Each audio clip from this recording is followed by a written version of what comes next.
Kisah Abu Nawas, bukan sulap bukan sihir, cara membagi telur. Pada suatu hari di kerajaan Baghdad, Raja Harun al-Rasyid kembali ingin menguji kecerdikan Abu Nawas.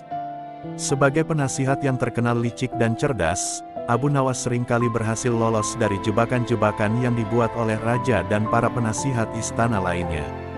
Kali ini, sang raja ingin menguji cara berpikir Abu Nawas dalam hal keadilan. Ia pun memanggil Abu Nawas ke istana dan mengundangnya untuk makan siang bersama para pejabat kerajaan. Setelah hidangan utama selesai, seorang pelayan membawa sepiring telur rebus yang jumlahnya terbatas. Sang raja tersenyum penuh arti dan berkata kepada Abu Nawas, "Abu Nawas, aku ingin melihat apakah kau benar-benar secerdas yang dikatakan orang-orang. Coba bagikan telur-telur ini kepada kami semua secara adil." Abu Nawas memandang sepiring telur itu dengan seksama. Ia pun segera menghitung jumlah telur dan jumlah orang yang hadir di ruangan itu, termasuk sang raja. Namun, setelah dihitung, ternyata jumlah telur tidak dapat dibagi rata kepada semua orang. Para pejabat istana mulai berbisik-bisik. Mereka tahu bahwa membagi telur secara rata dalam situasi ini adalah hal yang sulit. Sebagian dari mereka berharap Abu Nawas akan gagal dalam tugasnya kali ini dan mempermalukan dirinya di depan raja. Namun, Abu Nawas tetap tenang.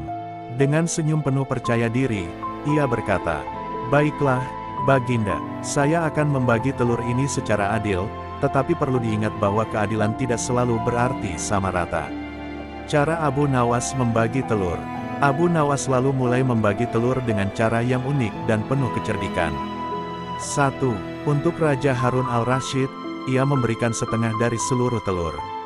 Lebih besar dari, Baginda adalah pemimpin kami, yang harus mendapatkan bagian terbesar sebagai tanda penghormatan.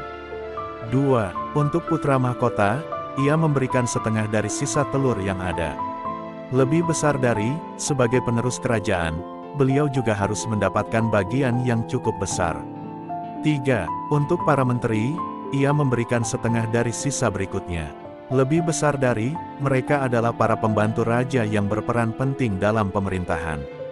4. Terakhir, untuk dirinya sendiri, Abu Nawas hanya mengambil sisa terakhir dari telur tersebut, yang mungkin hanya satu atau bahkan tidak ada sama sekali. Lebih besar dari, sebagai rakyat jelata, saya hanya berhak menerima bagian paling kecil atau bahkan tidak mendapatkan apa-apa. Reaksi raja dan para pejabat.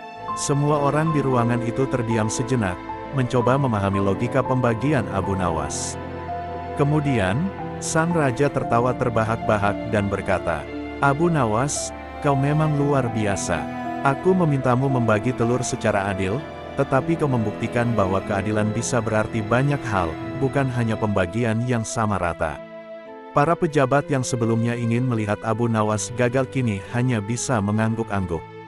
Mereka harus mengakui bahwa Abu Nawas sekali lagi berhasil menyelesaikan tantangan raja dengan kecerdikan dan kelicikannya.